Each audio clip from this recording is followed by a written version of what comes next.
തിരുവനന്തപുരത്ത് അടിയന്തര ലാൻഡിംഗ് നടത്തിയ ബ്രിട്ടീഷ് യുദ്ധവിമാനം F-35 എയർ ഇന്ത്യയുടെ ഹാങ്ങറിൽ നിന്ന് ഉടൻ പുറത്തിറക്കും. പുറത്തിറക്കിയതിനു ശേഷം വിമാനത്തിന്റെ അന്തിമ പരിശോധനകൾ പൂർത്തിയാകും. പരിശോധന വിജയകരമായി പൂർത്തീകരിച്ചാൽ നാളെ വിമാനം ബ്രിട്ടനിലേക്ക് പറക്കും. മേഘന മുരളിയാണ് തിരുവനന്തപുരത്ത് നിന്ന് വിശദാംശങ്ങളുമായി ചേരുന്നത്.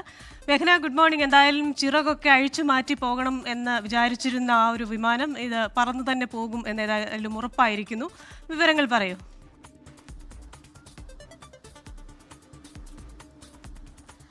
Good morning Christina Smitha. അതിൽ പ്രധാനമായും ഈ ബ്രിട്ടന്റെ പാർലമെന്റിലടക്കം നമ്മുടെ കേരളത്തിലടക്കം വലിയ ചർച്ചയായതാണ് ഈ F-35 അതുപോലെ തന്നെ F-35 സാങ്കേതിക തകരാറുകളും. അതിൽ കഴിഞ്ഞ ജൂൺ 14 F-35 ഈ ഒരു ഇന്ധനം തീരുകയും അതിനൊരു തകരാറുണ്ടാവുകയും ചെയ്തതിനെ തുടർന്ന് ഏറ്റവും അടുത്ത വിമാനത്താവളമായിട്ടുള്ള തിരുവനന്തപുരം വിമാനത്താവളത്തിൽ ഇറങ്ങുന്നത്. അതിനുശേഷം ഇത്രയും നാളും ഇവിടെ അത് തുടരുകയായിരുന്നു. അതിൽ പ്രധാനമായും അതിന് ഹൈഡ്രോളിക് എഞ്ചിന് പറ്റിയൊരു തകരാറാണ് അത് ബ്രിട്ടനിലേക്ക് തിരികെ പറക്കാനുള്ള ഒരു പ്രശ്നമായി നിലനിന്നിരുന്നത്.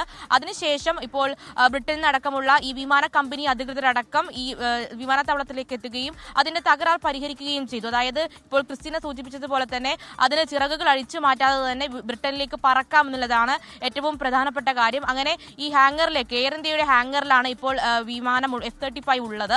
അതിനുശേഷം ഈ അല്പസമയത്തിനകം തന്നെ ഈ ഹാങ്ങറിൽ നിന്ന് പുറത്തേക്ക് യുദ്ധവിമാനം ഇറക്കും. അതിനുശേഷം അന്തിമ പരിശോധനകൾ, ഇനി എന്തെങ്കിലും തരത്തിലുള്ള പ്രശ്നങ്ങൾ ഉണ്ടോ എന്നുള്ള കാര്യങ്ങളടക്കം പരിശോധിക്കും. അതിനുശേഷമായിരിക്കും അത് ബ്രിട്ടനിലേക്ക് പറക്കുന്നുണ്ടാവുക. അത് നാളെയാണ് എന്നുള്ളതാണ് ഇപ്പോൾ ബ്രിട്ടീഷ് അധികൃതർ നമ്മളോട് അറിയിക്കുന്നത്. അങ്ങനെ നാളെ തിരിച്ച് പറന്ന് തന്നെ ബ്രിട്ടനിലേക്ക് പോകാനാകും F-35. അതുപോലെ തന്നെ ഇതിന് 24 അംഗ സാങ്കേതിക വിദഗ്ധരായിരുന്നു ബ്രിട്ടനിൽ നിന്നും അതുപോലെ തന്നെ ഈ വിമാനത്തിന്റെ അമേരിക്കൻ നിർമ്മാണ കമ്പനി അധികൃതരുമായി വന്നിട്ടുണ്ടായിരുന്നത്. അവരും ഇന്ന് ബ്രിട്ടനിലേക്ക് തിരികെ പറക്കും. അവർ എയർബസ് 400 ഇങ്ങോട്ടേക്ക് എത്തിയിരുന്നത്. അതുപോലെ തന്നെ വ്യോമസേന വിമാനം ഈ എഞ്ചിനീയർമാരെ കൊണ്ടുപോകാനും ഇന്ന് എത്തുമെന്നുള്ളതാണ് നമ്മൾ അറിയുന്നത്. എന്തായാലും മുരളിയാണ് വിവരങ്ങൾ നൽകിക്കൊണ്ടിരിക്കുന്നത്. അപ്പോൾ ഇന്ന് ഹാങ്ങറിൽ നിന്ന് പുറത്തിറക്കും. നാളെ പരിശോധനകളെല്ലാം പൂർത്തിയായി പ്രശ്നങ്ങളൊന്നുമില്ലെങ്കിൽ നാളെ പറക്കും.